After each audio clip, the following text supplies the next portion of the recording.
ta më në fund. Amin. Duke vazhduar apostulli Paul në letrën e tij, pak vite pasi kishte kaluar nga Saloniku, sikurse erdhi duke qenë i udhëzuar nga fryma e shenjtë në Filipi dhe u përndoq shumë nga Filipi, nga njerëzit atje në Filipi, arriti në Salonik. Dhe dëshmon duke thënë se përndjekja që pësoi në Salonik nuk e pengoi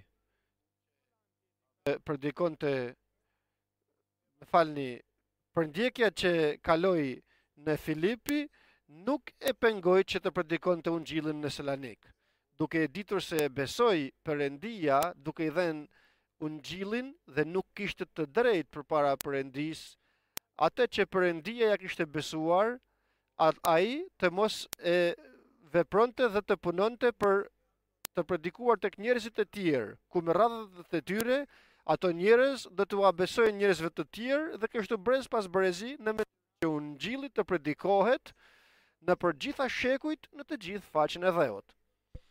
Por ajo që ka rëndësi nuk është që të predikojmë ungjillin. Ajo që ka rëndësi është si vallë e predikojmë ungjillin. Sepse Perëndia, thot apostulli Paul, na e besoi ungjillin që ta predikojmë, por edhe ne e dim se Perëndia është ai që njeh zemrat tona. Atëherë pra, kur punojmë në veprën e Perëndisë, çfarëdo që të bëjmë, të cilën na e ka e besuar Perëndia që ta bëjmë, qoftë kjo profecia për shembull, apo ndonjë shërbes tjetër, apo ndonjë dhunti tjetër, akoma edhe prania jonë në më e rëndësishme nga të gjitha është se si bëhet kjo shërbes nga ne. Për çfarë arsye të bëjmë? Si qëndrojmë përpara Perëndisë?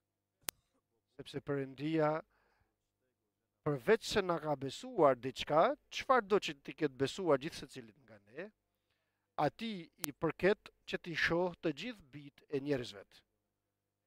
Atëherë pra, Perëndia e njeh zemrën tonë, të gjithë secilit nga ne, veçanërisht, ta them me ndryshe, e njeh zemrën tënde, se përse vepron në atë që të ka dhënë Perëndia të punosh, dhe përse e bën.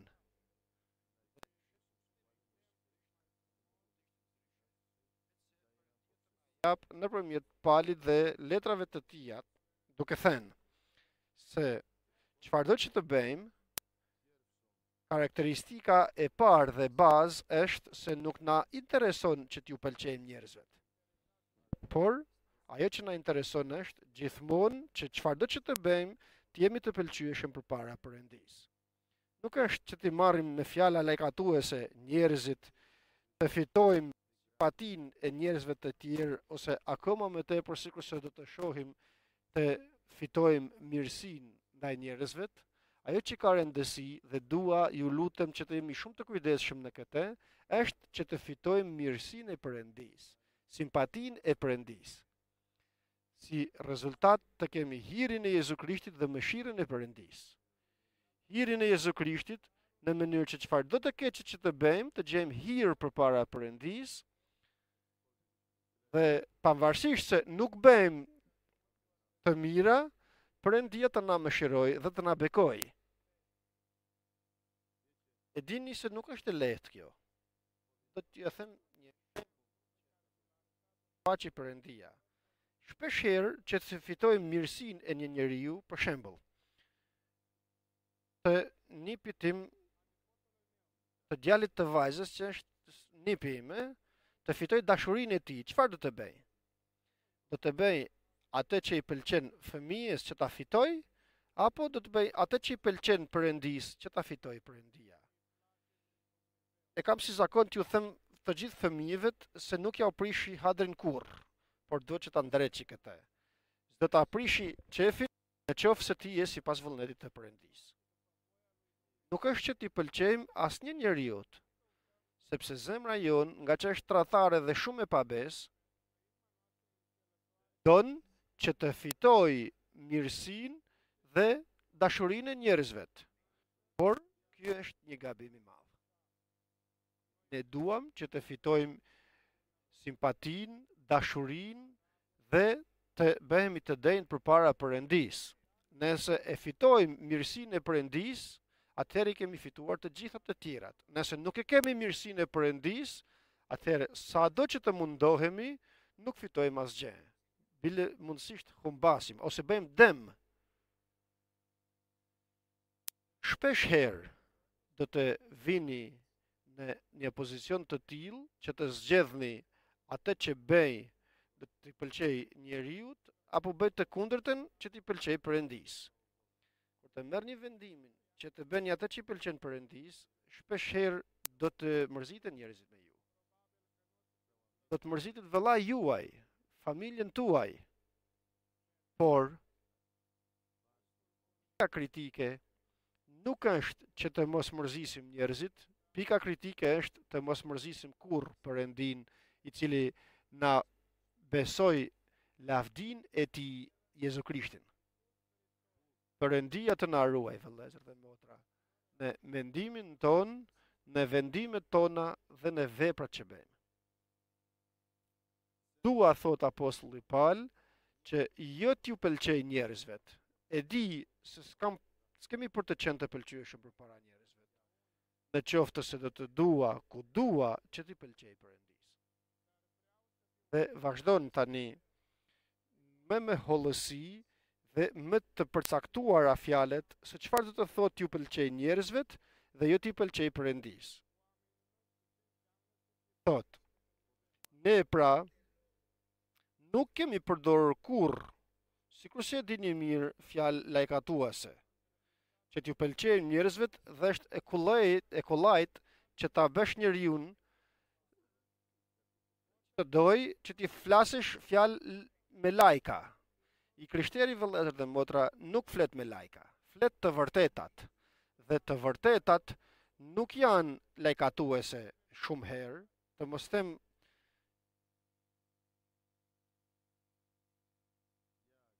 kur flasësh me lajka tek një njeri, në atë moment ta dish se nuk i pëlqen Perëndisë. Sepse nuk i pëlqejnë Perëndisë lajkat. Çfarë do të thotë lajka? Do të thotë të fitoj zemrën tënde me një gënjeshtër të vogël. Të marrë me të mirë, e din kush të marrë me të mirë? Djalli. Është të marrë me të mirë që të duket vetja jote sikur je diçka. Këtë e bën djalli që don të na shtojë në krenari. Është ajo që të thojnë njerëzit, sa i bukur që je, sa i rëndësishëm që je, i pari je, njësh. I mrekullueshëm, Dërsa i krishteri çfarë thot? Të në që e ndrysh kur je sikur unë. Kështu thot. Askërkush nuk është i denjtë në fjalë. Askërkush. Të gjithë jemi një zero. Dhe kush mendon se është diçka më tepër se një zero, veten e tij gënjen dhe të tjerat i gënjen. Vëllezër dhe motra, nuk kemi ndonjë gjë të mirë që t'i tregojmë ndokujt. As tjetri s'ka ndonjë gjë të mirë që duhet të t'ia vënë në dukje. Një gjë të mirë kemi. Kemi atë që na ka besuar Perëndia. Kemi Jezu Krishtin dhe këtë të kryqëzuar. Vetëm atë kemi të mirë. Nuk ke as zgjuarsin, çfarë do që të kesh.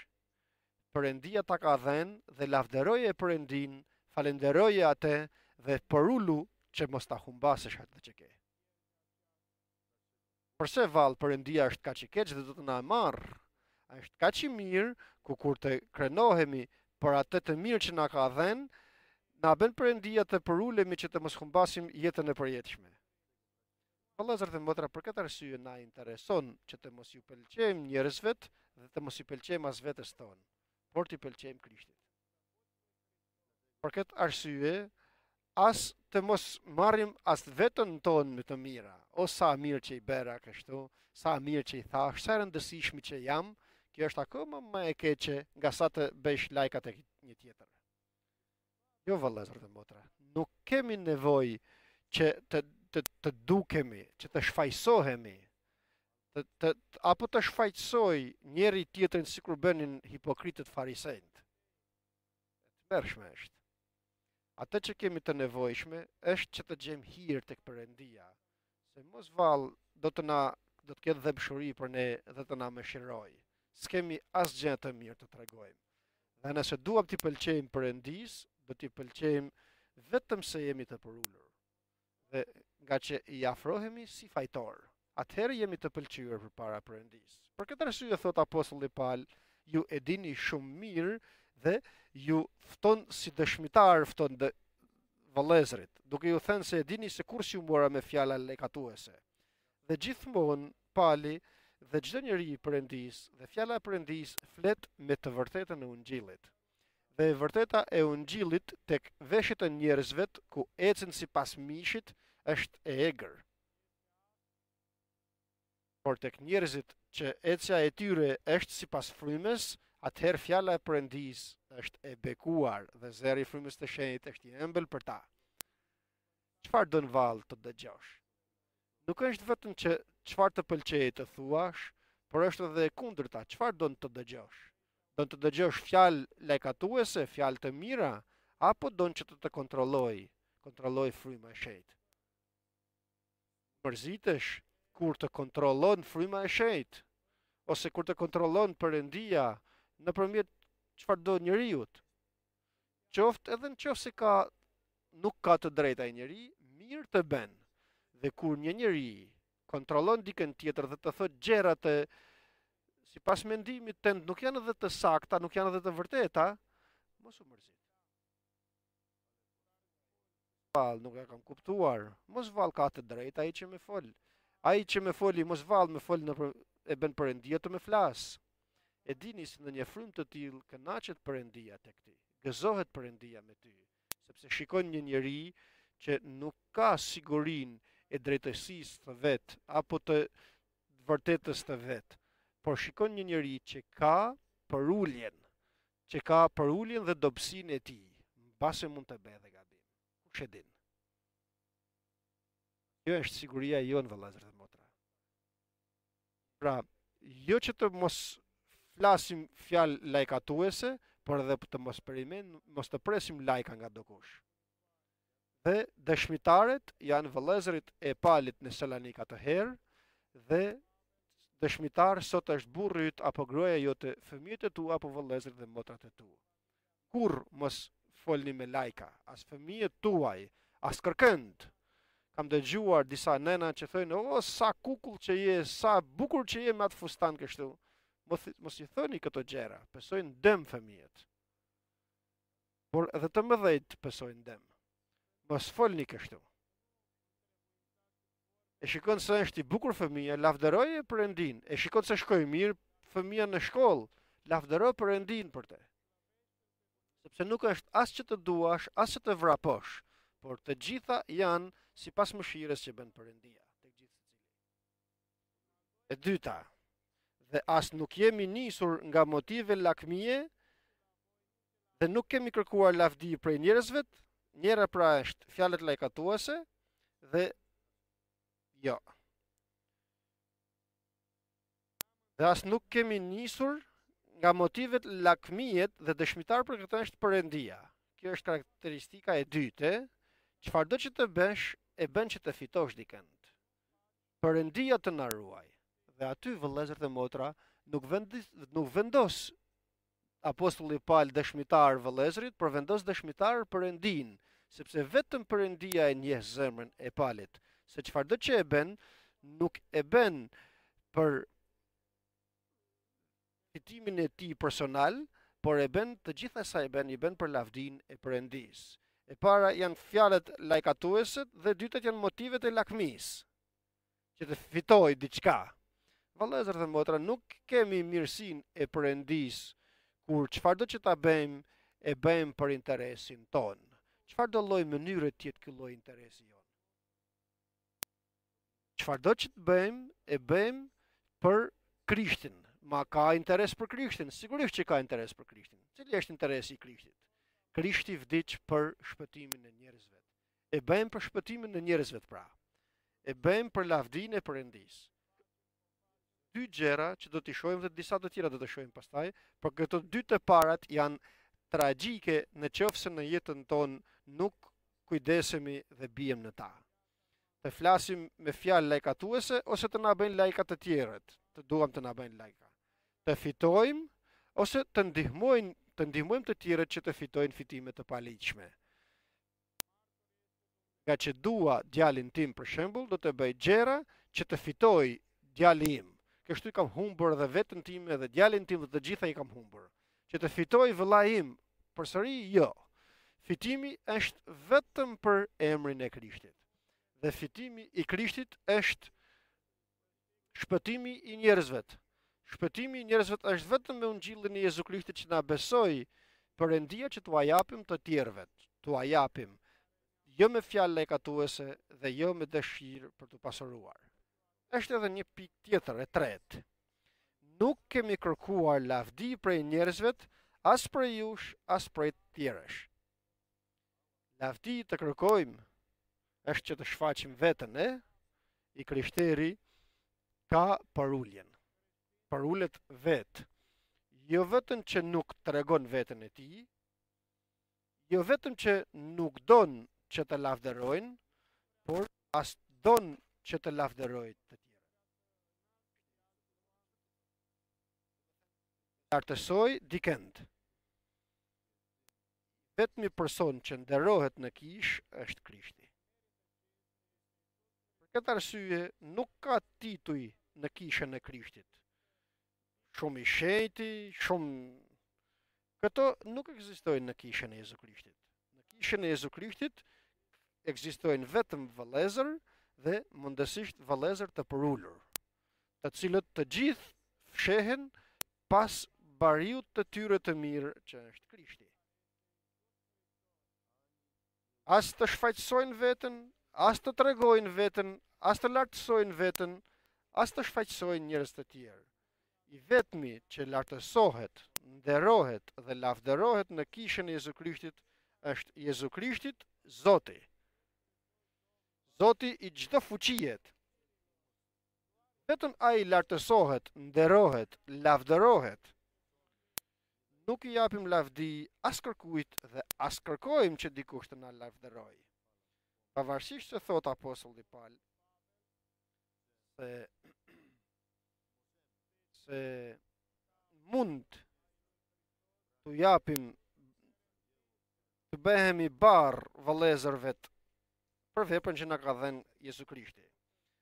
Unë mund t'i them për shembull gruas, o grua, nuk mund të shkoj unë të blej, shko ti të lutem. Dhe e ngarkoj me një punë. Përse?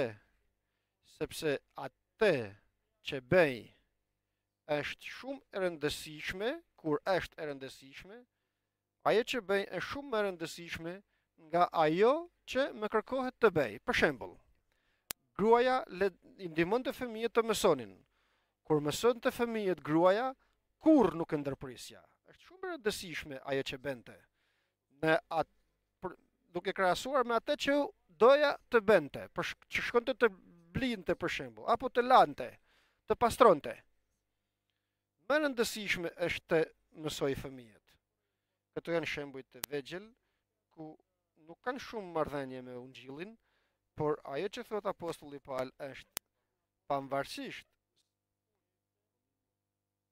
kaq se me ka besuar Perëndia ungjillin, do të mundnim që të bëheshim barë që unë e them, të bënim më sakt veprën tonë.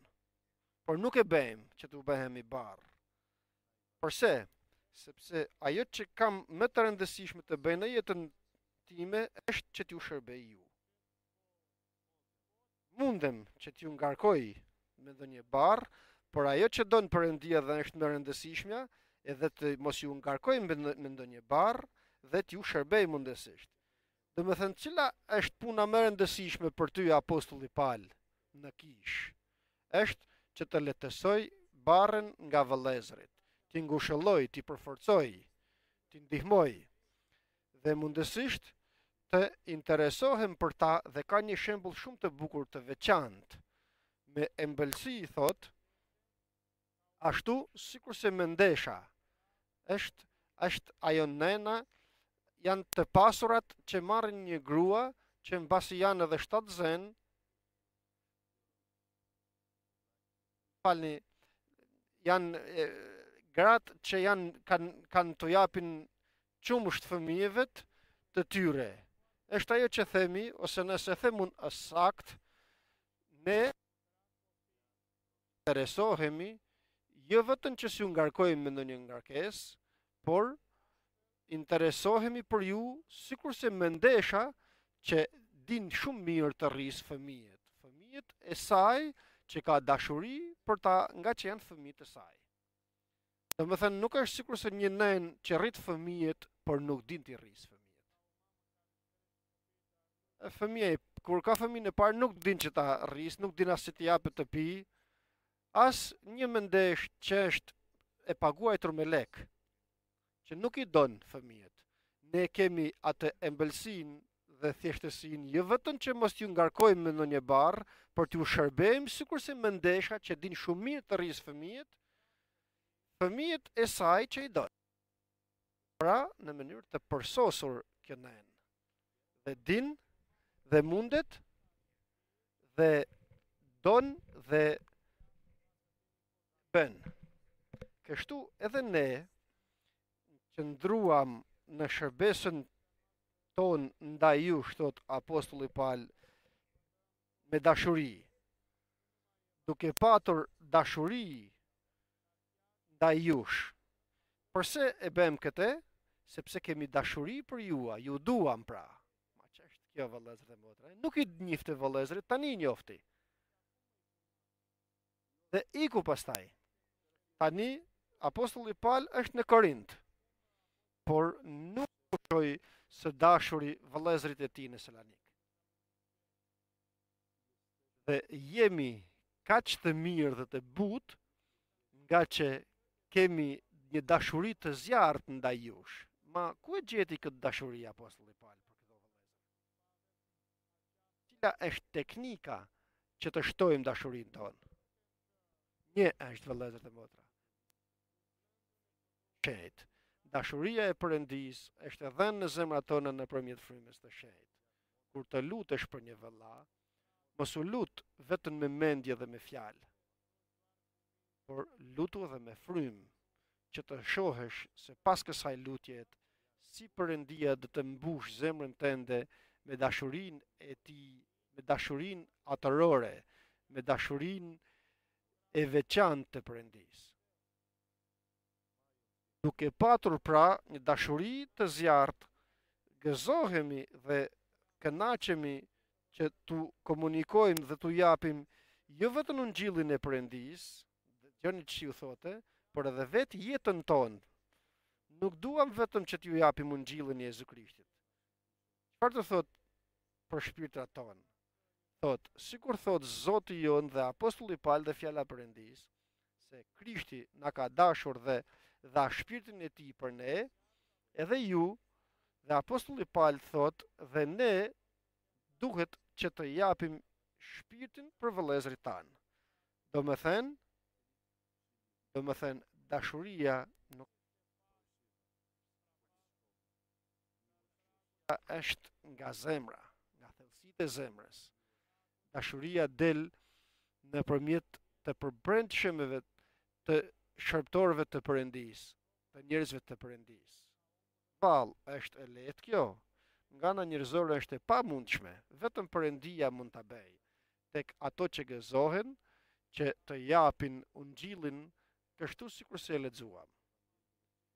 Jo me fjalë lajkatuese, jo me motive lakmijet, jo duke kërkuar lavdi nga njerëzit, jo duke qenë që t'u pëlqejnë njerëzve, por që t'i pëlqejnë Perëndisë. Kur të kesh marrë këtë vendim që të shërbesh gruan tënde, burrin tënd, fëmijët tu, kishën e Krishtit, vëllezërit dhe motrat e tu, atëherë ke për të parë se si do të mbushet zemra jote me dashuri.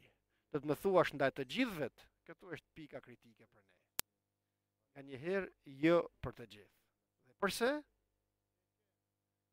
sepse nuk i japim të njëjtin kujdes tek të gjithë njësoj. Nuk bëjmë të njëjtin interes ndaj të gjithëve. Vëllezër dhe motra, Perëndia të na jap, sikur apostulli Paul, i veçantë dhe interesohej për të gjitha kishat. Dëgjoni thot, kush skandalizohet thot apostulli Paul dhe unë nuk digjem. Jo vetëm për këto që kam pranë me jetë, por për të gjithë. Çfarë zemrët është ajo që i ka dhënë Perëndia, e? Sipas asaj që ju besua ungjilli, në të njëjtën stat ju dha edhe zemra që të jetë e tillë sikur e don Perëndia. Por sa gëzohet Perëndia kur ti kërkojmë, ti themi, o Zot, të lutem, na jep një zemër të tillë. Të them diçka që është e vërtet, por pak e habitshme. O Zot, më bëj imitues të apostullit Paul. Ta bëj Perëndia. Nëse ja kërkon me gjithë zemrën tënde, është një barë kjo, është e vështirë mbase. Tek Perëndia gjithçka është e lehtë. Kur të përparoj Perëndia, ta lëm të përparoj, gjitha janë të kollajta. Por nga ana njerëzore ne nuk mundemi as ta besojmë, as ta mendojmë dhe në fund as edhe ta adorojmë. Dëgjoni ajo që vend të në lëvizje palin. Por edhe shpirtrat ton jemi të kënaqur që të japim jo vetëm ungjillin, por edhe shpirtat ton për ju, sepse na u bët të dashur. Është ajo që tha Krishti, kur e pyeti një mësues i ligjit, duke i thënë kush është i afërm im. Sepse urdhri i dytë, i ngjashëm me të parin, është të duash të afërmin tënd sikur veten tënde. Dhe pyetja e madhe tek hebrejt e asaj kohe është se kush është i afërmi? Nga ku fillon ky? Cili është i afërmi im? Është gruaja ime, janë fëmijët e mi, është familja ime, është lagja ime, farefisi im. Vall, kush?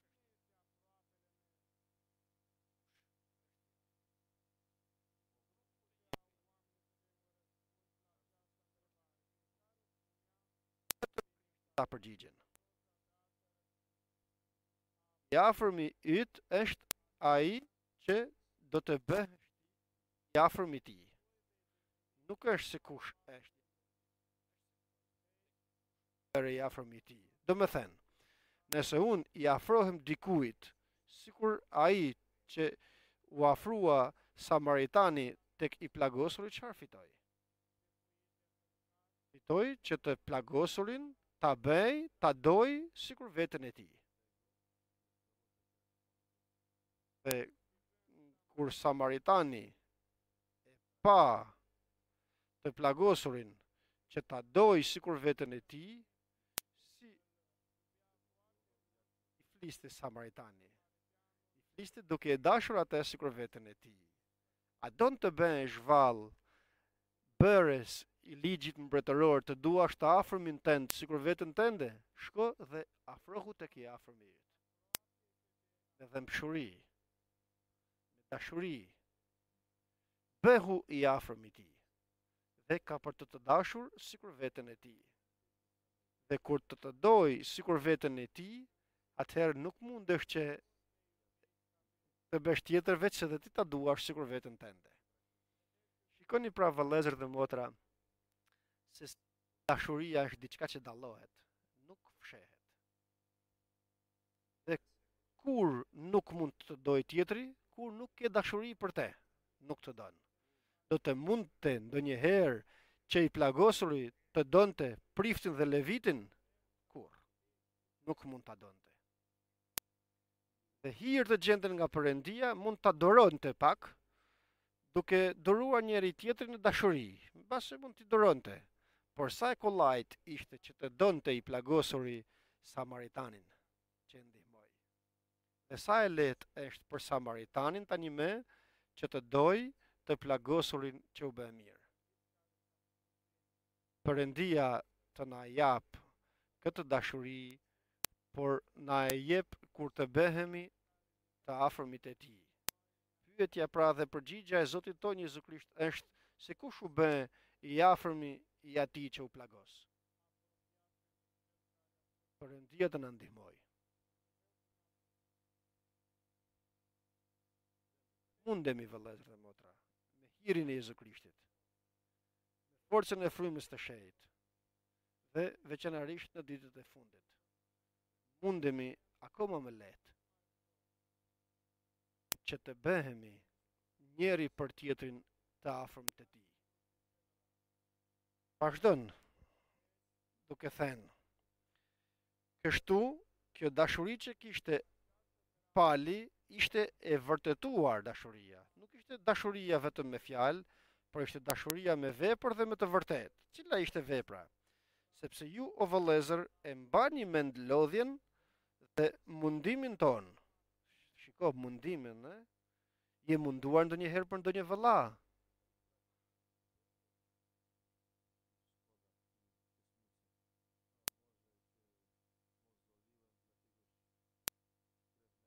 Nëse jam munduar për ndonjë njeri të afërm timin, por Pali ka pushtetin që të thoj edhe lodhjen, edhe mundin.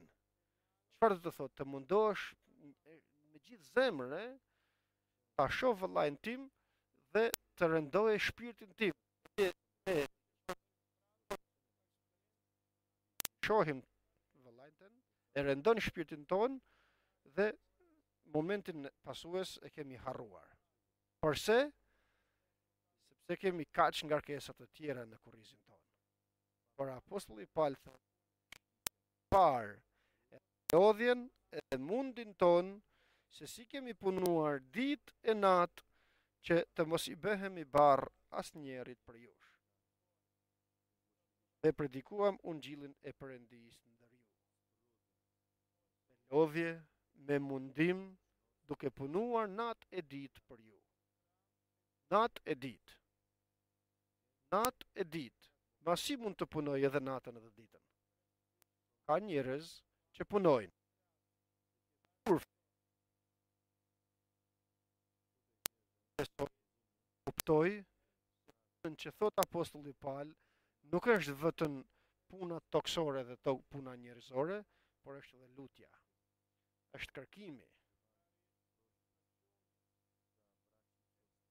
për vëllezërit e tij, për vëllezërit në Selanik. Gjithë natën lutej për vëllezërit e tij. Punonte të mos bëhej barr vëllezërve të tij. Vëllezërit po trajtojnë 2 ose 3 arsye serioze, por nuk duhet të paguhet në kish. E para është që të mos rëndojmë të tjerët.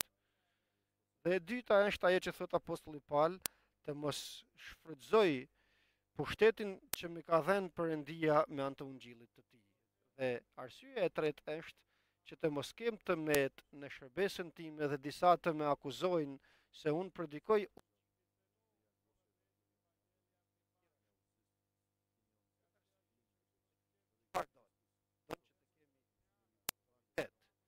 kam autoritet, thot apostulli Paul, që të predikoj ungjillin e Krishtit. Cili është autoriteti? E bëj ungjillin pa para e predikoj. Përse pa qëllim. Sepse predikoj nuk është puna ime. Perëndia ma besoi dhe ma dha mundësi. Bëhem barras kërkuar. Ja shembull të keq tek ato që kërkojnë diçka për vetë, duke më thënë se ti predikon për qëllime fitime. Ka drejtë është që të mos përdori pushtetin që më ka dhënë Perëndia të barë në moment që të paguhet të nga vëllezërit e mi në veprën që më ka dhënë Perëndia, të marr rrogën time nga Zoti më mirë, sepse ai më ka dhënë veprën për ta bërë. Jo tek ato tek të cilët punoj, por për atë që punoj. Sa logjik e bukur që janë gjërat frymërore. Nuk është që të lutem jep të bëj një lutje për ty lek. do të më martosh, më jep lek të të martoj. Por në të kundërtën, ja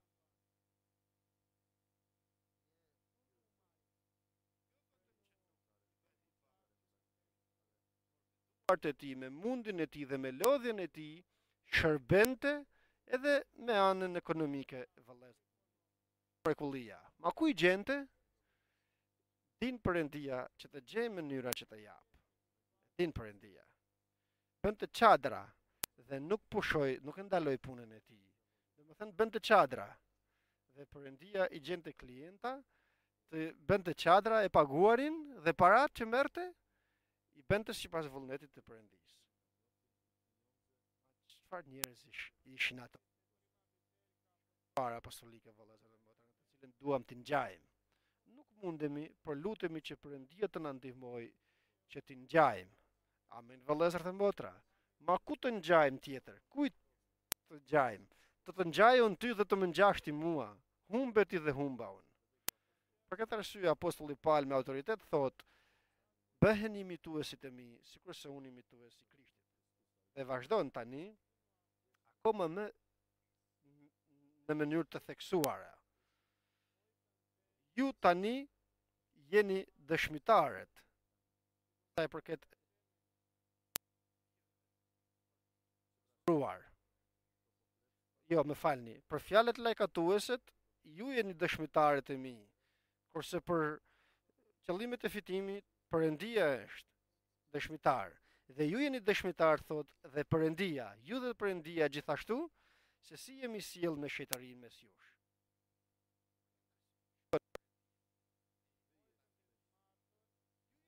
Dëshmitarët e mi vëllezër dhe motra, dhe Perëndia janë dëshmitar se si me shejtari, do më thënë duke qenë i përkushtuar në fjalën e Perëndisë, në veprën e Perëndisë tek ato që u shërbej.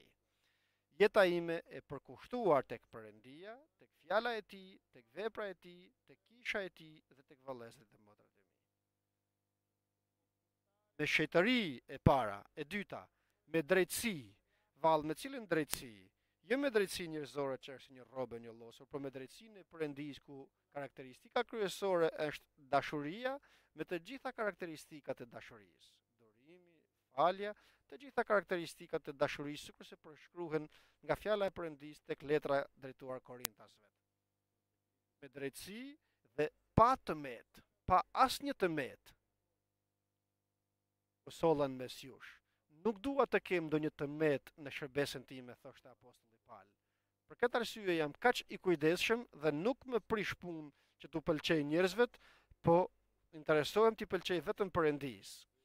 Ju pra dhe Perëndia jeni dëshmitar se me shejtëri, me drejtësi dhe pa tëmet, si u sollën në mes ju, me ju që besoni.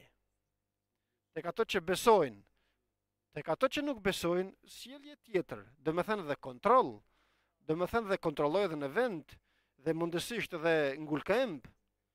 Tek ato që nuk besojnë fjalën e Perëndisë, krejt ndryshe është sjellja ime, qoftë e Krishtit, qoftë e Palit, qoftë edhe kishës të parë apostolike. Pika kritike, vëllezër dhe motra, është që të dallojmë njeriu ku besoj dhe vazhdon të besoj në Ungjillin e Jezu Krishtit.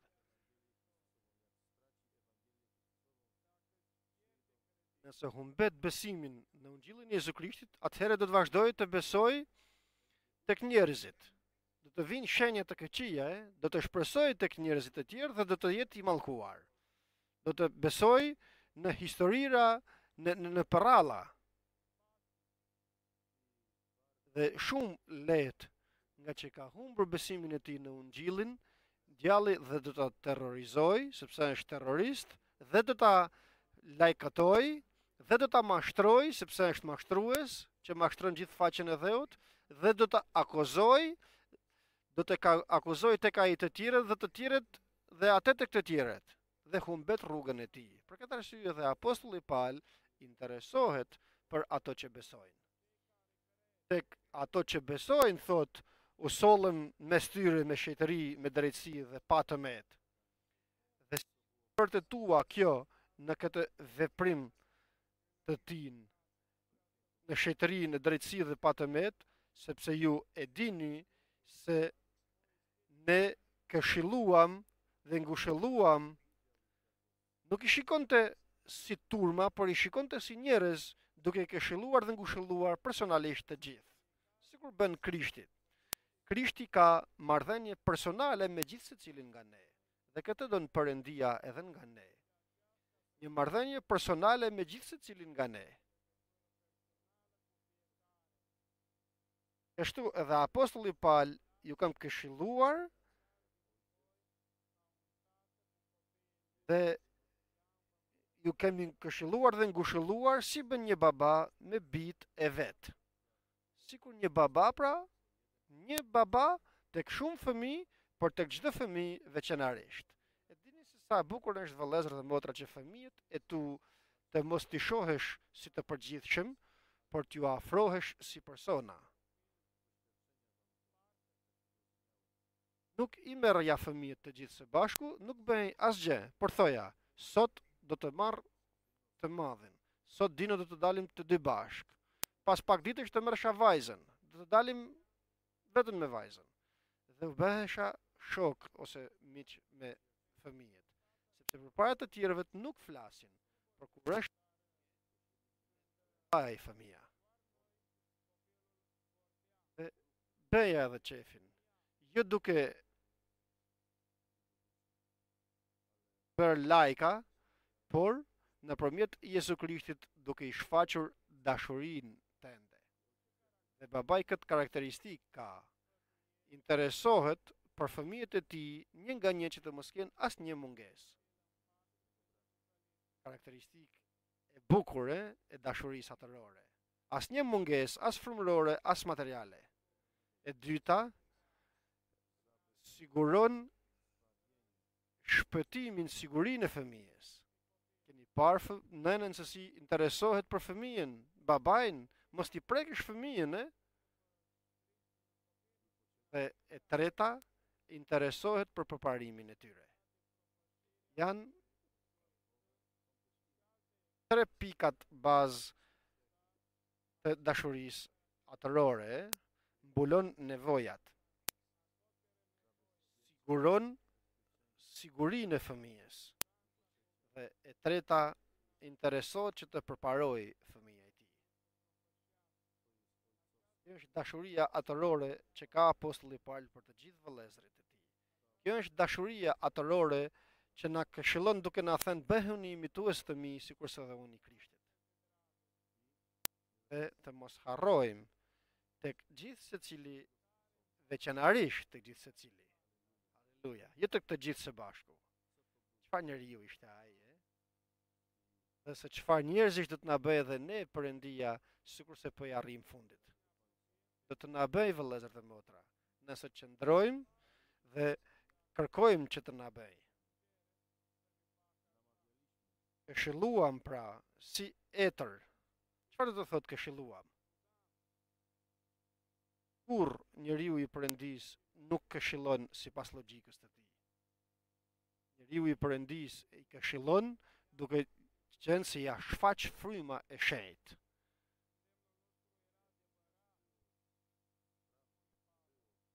Këshilluam, e dyta, ngushëlluam. Sa e rëndësishme është që të ngushëllosh të pikëlluarin. Dhe ne i fshehim pikëllimet tona. Por i shfaq Perëndia. Pali. Dhe tek ato që janë të njëjtë me pali. Dhe e treta, përbetohemi që të ecni të drejtë për Perëndin që ju therret në mbretërinë dhe lavdinë. Çfarë do të thotë ju përbetohem? Do të thotë se i afrohemi kur të shohim ndonjë njeri që të mos ecë i drejtë në Perëndin. Do të thënë, çfarë do të thotë i drejtë tek Perëndia? Do të thotë me dashurinë atërore të Perëndisë. Kur të duash me një dashuri tjetër, dashuria të fejuarit ndaj të fejuares, apo dashuria e shokut me shokun, ka shumë lloj dashurirash në botë, por një është dashuria atërore, që interesohet të përsërisë edhe një herë për mungesën, për sigurinë, të mos mungoj asgjë, për sigurinë dhe për përparimin. Dhe thot, ju përbetohem, nuk është se vetëm ju ngushëllonim dhe ju këshillonim, por ju përbehim që Perëndia të na shëndërroj në njerëz që kanë dashurinë atërore për vëllezërit e tyre dhe për gjithë secilin veçanërisht. Dhe kjo është do të ta kenë pleqt e kishës që duhet të interesohen për vëllezërit dhe për motrat, por edhe të gjithë ne, burra dhe gra. Dhe kjo si bëhet? Bëhet vetëm nëpërmjet frymës të shenjtë. Për këtë arsye dhe thot Zoti jon Jezu Krisht. Dhe kështu në këto ditë, në brezin e fundit, jap frymën time tek shërptoret e mi dhe tek shërptoret e mia që të profetizojnë. Çfarë të profetizojmë? Të flasim fjalë të frymës të shenjtë. Dhe kush është ngushëlluesi fryma e shenjtë? Është ngushëlluesi. Është që këshillon, që përforcon, që përbetohet. Si pra unë do të këshilloj dhe do të ngushëlloj vetëm nëpërmjet frymës të shenjtë. Vetëm kur të drejtohem nga fryma e shenjtë, mund të ngjajmë apostullit Paul dhe kishës të parë apostolike. Perëndia të na ndihmojë.